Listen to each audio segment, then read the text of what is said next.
Now, don't judge my life. This is what domestic violence does, and you have to keep quiet. And then you end up doing things like this just to keep yourself from losing who you are. So, today I'm whispering in the dark with my light. I can't really see past that little screen. Okay, and there's a lot of reflections going on here. I don't like that. Come on. Okay, well, anyways. Grr. I guess I'm grrring today like a dog. Okay, I'm just kidding. Okay, so anyway, I wanted to read about my Sassy Creations blog. I have a new blog. I just started it the other day, and I'm proud of it because I made my own website. I love YouTube, but I also wanted something else a little different, and I can still add my videos to it too if I wanted. I can do all kinds of things with it, but that's not the point. So I'm going to read one of my posts on Sassy Creations because not everybody knows about my Sassy Creations website. But yes, it's called Sassy Creations Misfit Me 86.blogspot.com. So if you wanted to come take a look, yes, I did post the link on my YouTube channel. On there, it's in my post section. So if you do want to, you don't remember the link and you don't want to rewind and blah blah blah, you can click on it from there. And I posted it the other day. So anyway, so let's get started. So my post from March 22nd. Oh wait, that's today. Okay, I wrote this day. It's on PTSD and domestic violence victims and survivors, and I don't think people talk too much about this. I mean, there's a lot of people that talk about it, but they don't say it the way I do. So I'm putting it a little different, but it's still pretty much everything that everybody else would know already. But I hope it helps. So I'm just gonna do this. Let's see here. Bear with me. And I'm also trying to work on my interpersonal communication, which is very difficult for me right now because I have a hard time talking to people after what I experienced. I just pretty much lost all motivation, and that's not normal for me to not want to talk to people because I'm a social butterfly usually. So I don't know, anyway, but who cares, right? Anyway, hi, I'm Misfit Me 86. My name is also Crystal Anderson. I'm from Colorado. Deal with it. I like the mountains. I like to hike, and I enjoy life. I did not enjoy being abused, though. So PTSD and domestic violence victims and survivors. So I'm a victim and a survivor. I wrote here, I put, there are many reasons why a victim of abuse creates such... I need to rewind. There are many reasons why a victim of abuse creates such individualized chaos in their own selves. As complex as it is, when you escape the never-ending hell you've been dwelling in for however long, really puts a dark impression upon your mind.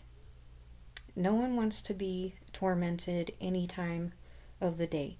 For me, it was all day and all night, and I'm not even joking. It really was all day and all night.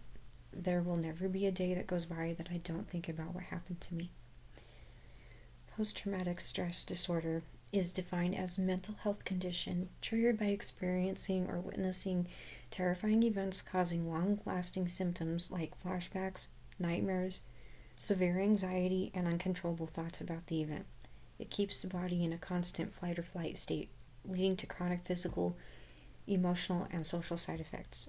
And yes, I do have chronic pain, but that's not really why I have the physical pain necessarily. I did get kicked across a room and landed on my spine, and my entire spine cracked. And now I have lumbar sciatica because of it. And no, I didn't go to the hospital when that happened. I had moved to the doctor later. So sometimes I have a hard time sitting. I also have a hard time sleeping, and I have a hard time walking. There, sometimes I look like just a normal person that's healthy and act like nothing's happening, but in reality, I'm actually in severe chronic pain daily, and during the night. I have to take medicine just to be able to relax, and even that doesn't help. There are times, I mean, lidocaine patches are temporary, they don't last long enough. Honestly, I think weed would be the better idea, but, well, doctors don't like weed. I love weed, I'm not gonna lie. I don't really care what everybody thinks, but I'm doing this health thing, so anyway, either way, it's severe pain, and it's not just the only thing. So anyway, the common symptoms or side effects of post-traumatic stress disorder, excuse me, PTSD. These are symptoms: intrusive thoughts, like recurring unwanted memories, flashbacks, or nightmares; avoidance, steering clear of people, places, activities that remind the individual of the trauma; arousal or reactivity; being constantly on edge, easily startled, irritable, having angry outbursts; cognitive mood shifts, negative thoughts about oneself; hopelessness, memory problems, difficulty feeling positive emotions. And transitioning. So, I personally experience all of these symptoms every single day, even though I escaped the abuse. The after trauma is still complex. After trauma or post trauma is defined as the lasting emotional, psychological, and physical response to a distressing event that overwhelms an individual's ability to cope. This is where it is a constant battle to get your autonomy back for your own self-dignity, and to be able to function after being subjected to dysfunction for long periods of time. I think I was gonna... This is just a lot for me. It's a lot for me to even read this. I'm having a hard time already. I meant to whisper during this, but now it turned into me just talking normal. So if I whisper and then I don't whisper, don't be surprised. Anyway, so it is hard to cope. This is where it is a constant battle to get your autonomy back for your own self-dignity and to be able to function after being subjected to dysfunction for long periods of time. I just read that twice. Okay, so anyway, for me, my trauma lasted about 15 years in total. To put it in perspective, I'm 39 years of age now, so when the trauma started, I was at the age of 24 when the abuse started, but I didn't see the abuse when it started. At first, I didn't really know what to think. At first, I thought it was just simple yelling, but it wasn't directed at me. My ex was directing his anger at someone else, and for me, I knew that I was never the reason for any of his angry outbursts and raging, but eventually he would take it out on me later. And he would call me names. He would shove me from behind. If I was going to leave, he would take my stuff and throw it all over the floor. He would do all kinds of stuff. I don't even get into it. It was horrible. Calling me names, screaming. I can't. And there was a lot worse at times. Anyway, but he yelled at his family a lot, and I had to be there with the angry atmosphere, and it's really scary when you have this really angry person in an atmosphere like a basement, and there's no doors, or there's doors, but where you're located is not exactly escapable as easy. It's not an easy escape. And the windows aren't exactly accessible so much. I mean, there might be one window that I was able to crawl out of a few times, but even then it's not ideal. Like, nobody wants to crawl through a window. And then the weather. if it was cold outside, there was no leaving because, I mean, why would you want to walk in the snow and not have a vehicle? And then there's like nobody for miles. Like well, we weren't like near any businesses, and there wasn't very many residentials around. Like there was some people that lived next door and whatnot, but we lived in like the middle of nowhere, so it wasn't like I could just walk down the street and get a hold of somebody. It was like I would have to prepare ahead of time somehow, some way. Anyway, so um, so I struggle to this day. I knew that I was never the reason for any of his angry outbursts and raging, but eventually, like I said, he would take it out on me. So even to this day, me coping is hard. Because even just talking about it, even just now, it just kind of like it bothers me. I left that relationship in 2020. Then I met another guy who was really nice and treated me right at first, and then he started to become abusive. I didn't know he was abusive until he slapped his mom across the face, and then he did some other things to his family. So I left that relationship somewhere around 2024 or 2025. I also had a miscarriage with that relationship, and I also remember him biting my hand, like to the point where the bone was gonna snap. On my finger, I do have a scar. I don't know if you could see it right there on my finger.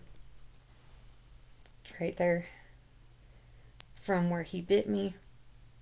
And I have other scars too. They're really hard to see. They're kind of small, but I also have scars right here of his back, the teeth back here. I call them the chewing teeth. And I also have, well, let's see here. I don't know if you could see it. Yeah, see? There's his tooth mark. I can't even show you now. See, that's a scar from his tooth. It's hard to see. Let's see. Well, I hope you can see it, but yeah, and that's not the only one. He bit my leg. Like, I thought he was a cannibal. Like, I'm not gonna lie, it was creepy. If the guy ever tries predatory abuse, run and leave, and don't even bother and associate with him. I can't imagine what his family went through before I met him. Like, oh my god.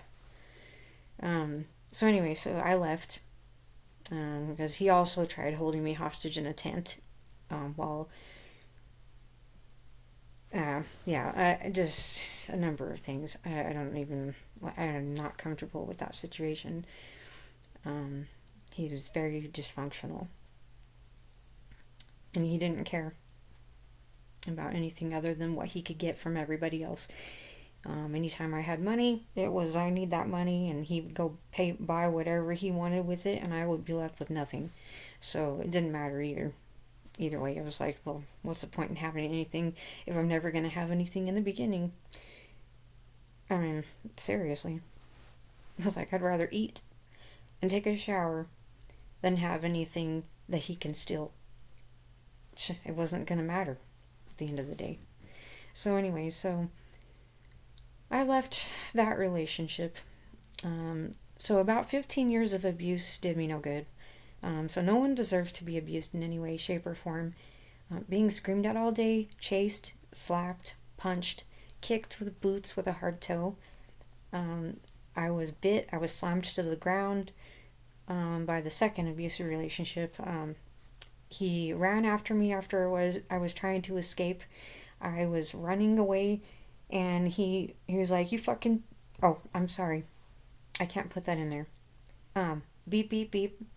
And he was basically, he chased after me, he tackled me to the ground, We landed in the dirt and in the weeds that were outside, and then he started hitting me, so I was kicking him to get him off of me, and then he picked me up and dragged me back to the tent and threw me in there and told me that I wasn't leaving. So that's abuse, and that's like a hostage situation at that point, and I wasn't planning on being his piece of meat or his puppet, so I left. And I apologize for the language. Just it's nobody's. It's not right. It's not right. It's wrong. Okay. There's no reason for anybody to be treating a woman or anybody. It doesn't matter. Even an animal like that. And he threw my dog. We had a dog too, and he threw my dog in the tent right on me too, because he got pissed off. And I just, it's not right. Anyways, so it's not worth to stay if they're abusing you. So like I said, trying to find a safe and happy place, having to deal with constant arguing, being spit on, stolen from, having financial loss, losing your self-esteem, and many more things that I will not add. And there was a lot more that happened. It's not worth staying, like I said. Why stay if you're losing not only everything you work hard to achieve, but also dealing with unworthy people who have absolutely no respect for anyone, including themselves? Not even close to being worth any of my time, let alone anyone else's. Good riddance. So all of these things create problems for your physical well-being and emotional well-being, and I put myself into therapy because I found things in myself that were broken to the point where I became numb. Like, there was a time where I just couldn't even speak. I couldn't even move. I couldn't even cry. I couldn't get myself to even... I was so numb, I was just walking around like a zombie. Everything was just passing time. And there's times I feel that way still. And I have to use mindfulness, and I have to remind myself I'm not in that situation or those situations anymore. I'm not dealing with that anymore. But even then, living my life now, moving forward, it's still just as hard.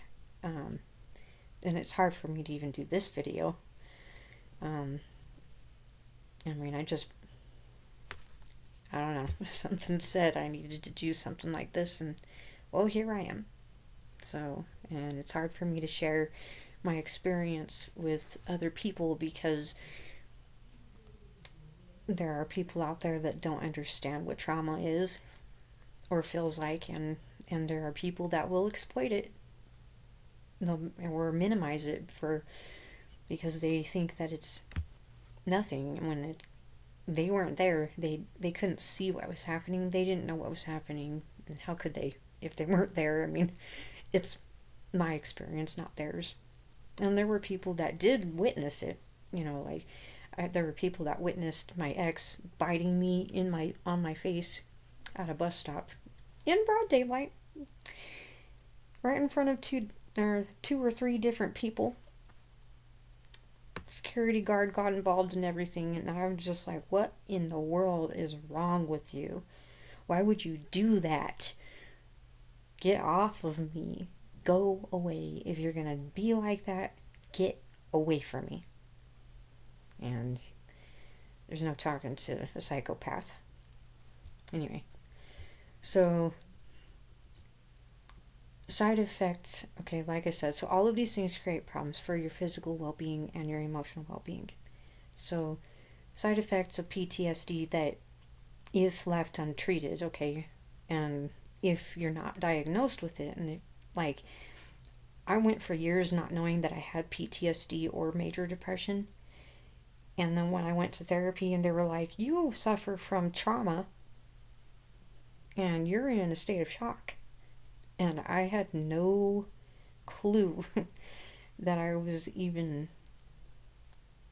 that deeply and severely depressed or traumatized. I didn't even, I mean, I knew something wasn't right, but to that point, it was like, really? Yeah. So they were like, I don't know. It's just how I responded. I responded as if it was like nothing happened. And that's one of the first signs. And they were like, well, that's first. Anyway, it was not. Me being diagnosed was not exciting either. Actually, still hurts me to this day. So anyway, so if you have experienced this, side effects of PTSD that isn't diagnosed because it's left untreated, so like prolonged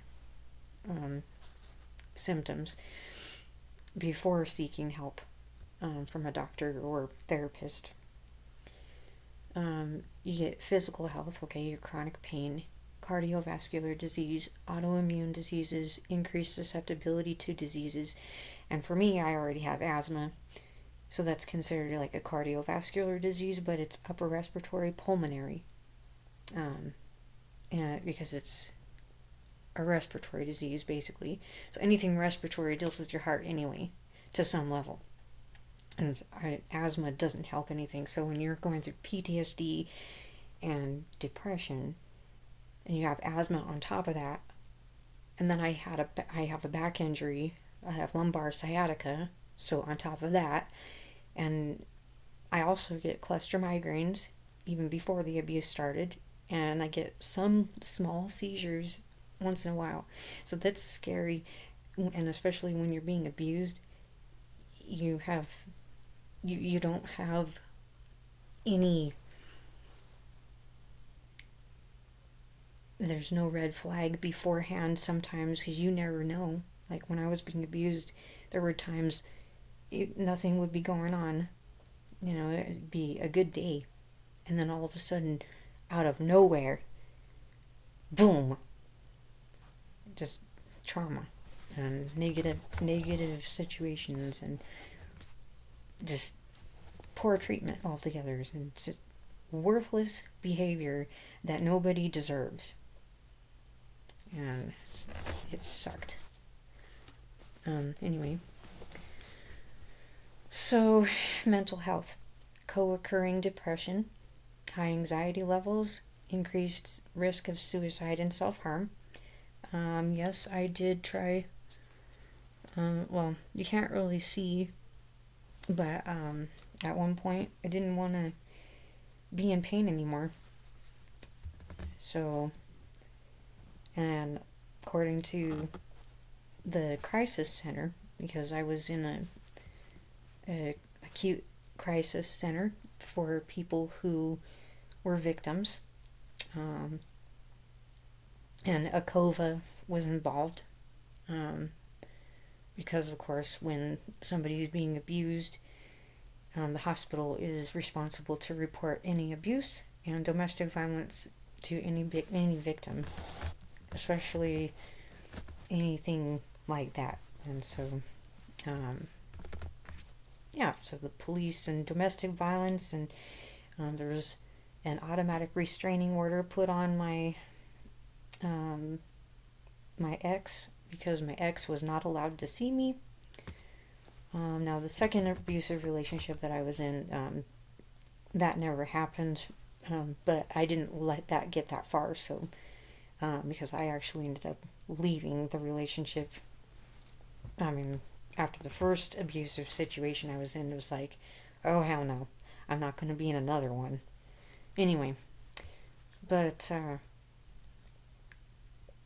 so substance, so like you can have, there's first, in some cases there's also behavioral issues like substance abuse, including addiction to drugs or alcohol. There's daily functioning, chronic fatigue. I have chronic fatigue. sleep disturbances. I have a hard time sleeping at night. Insomnia. I wasn't diagnosed with insomnia, but I do have a hard time sleeping. A lot of it is because of pain, and, well, I also don't like to be asleep at night. But it's even worse when you have depression. So, just trying to get my mind to calm down is another thing. Anyway, excuse me. Impaired work or school performance. I have a hard time functioning in those things because I get really exhausted easily. So even for me, this is even hard enough doing it's been past 25 minutes now, but it's hard enough. Because when you have PTSD and major depression, you're not thinking about all those other things. You can't focus. You can't even stay awake long enough. Even if you get enough sleep, you're not getting enough sleep. Your body just still wants to sleep. A lot of my family, they don't like that about me because I'm tired all the time, and I'm constantly getting criticized by people. Oh, you sleep all day. Oh, you sleep too. You don't get up early enough, and oh, you don't go to bed and at the right time, and blah blah blah. And I'm just sitting there thinking, why are you all comparing me to everybody else when I'm my own person? There are so many people that do the same thing that I do. It's not even funny, and it's not abnormal when you have PTSD or major depression to not have a consistent sleep schedule anyways. And even before that all happened, I was kind of the same. But I was a miserable wreck. I was being abused. And when you're being abused all night and all day, you don't get sleep. I'm just saying. You never get to sleep. And when you do sleep, it's like you don't know when you're going to be able to stay asleep, because then you have somebody calling you names, waking you up just abruptly and being like, you beep, beep, beep, beep, beep, or you beep, beep, beep, beep, or get the beep up, stuff like that. It's not enjoyable. Please, if you're being treated like that by somebody that says they love you, break up with them and get the hell away from them. Seriously. Just save yourself the time. Okay? My eyes look kind of creepy in this video. Not gonna lie. I'm not creepy, I promise. This light is creeping me out. Well, at least it's interesting to look at. Okay, anyway. So, every single day and night, I personally experience most of these symptoms, or all of them, depending on circumstances of any situation. When I say that, I mean that even if there isn't any type of abuse occurring in the day or night, these are events that can trigger past trauma, and it creates re-experience when it comes to the emotions. So, for example, when I went for my MRI test and was laying in the machine, just the noise alone reminded me of every time my ex was screaming and slamming the doors in the basement or punching holes in the walls. And actually, both of the guys that I was with were like that. They were angry like that. Like, they both had the same similarities. Like, I didn't even realize until, you don't really know until you're in it, in the relationship. And, you finally get to see their true colors. But, when a guy punches a hole in the wall or is slamming the doors, like the second abusive relationship I was in, I was at this house with my ex. Of course, we were staying there for the night. It was winter. The truck broke down, and me and his mother were staying at one of our friends' houses. And I left because I had asthma. I had to call somebody to come get me because we were in the middle of nowhere in a city I wasn't from, and I ran out of medicine. And I'm like, I need somebody to come get me and take me to the hospital because I can't breathe. And we didn't exactly have a car, and there was no ambulance in sight, and I didn't know who to call. So I called the best person, so I called somebody and they came and got me. Well, and then I get a phone call saying that the my boyfriend at the time, okay, had got pissed off at his mother, was screaming and yelling at her, and slammed the sliding glass door that was in the back of their house,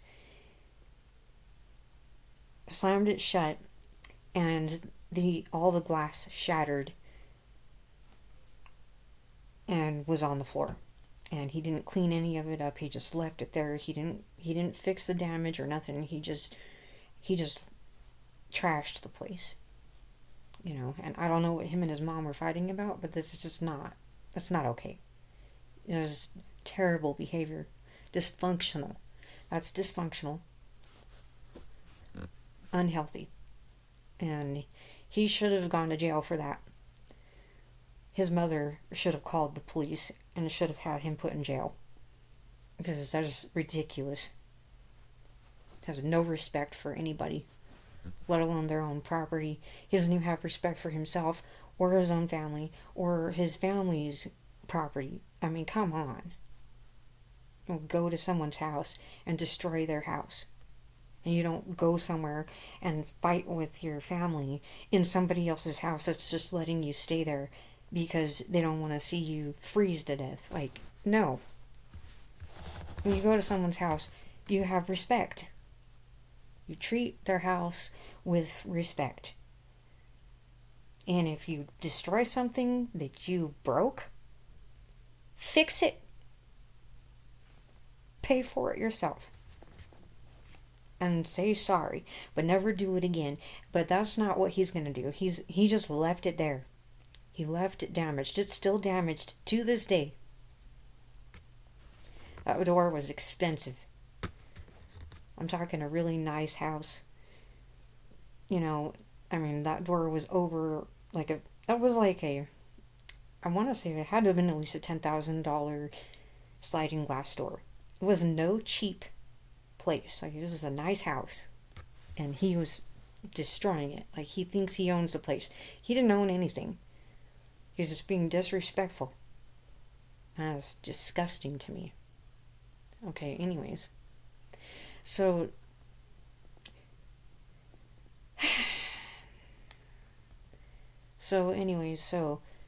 when I say depends on the circumstances of any situation, I mean that even if there isn't any type of abuse occurring in the day or night, there are events that can trigger past trauma, and it creates re-experience when it comes to the emotions. So, for example, like I said, when I went for the MRI test, I think I already said this, that I do remember I heard the noises, because when you're in an MRI test, there was noises that are involved. And I was laying in the machine, and I can hear the noise alone, and it reminded me of my ex screaming in my face and slamming the doors in the basement or punching holes in the walls. This brought me to an uncomfortable state, and which actually triggered a small seizure, during the MRI test. So even though I knew that my ex wasn't there, and I'm talking about my first relationship, that happened with the slamming doors. Well, actually, it happened in both, but anyway, I might as well say both. But either way, that's what I remembered, and that's what I was thinking. And that's what happened when I was in my MRI test. And so even though I knew that my ex wasn't there, I was safe because I knew that I was safe inside the neurology testing center. But it still triggered those bad memories from the past. That's PTSD. And the seizures come from emotional trauma. A trauma therapist will tell you that. So anyway, I'm just gonna leave it on a positive note. But this is what I wrote. So it's also, like I said, God is my driver, and as in Proverbs chapter 3, verse 5 through 6, it says, "Trust in the Lord with all your heart, and lean not on your own understanding." So God bless everyone. Stay safe, and just keep healing, and and just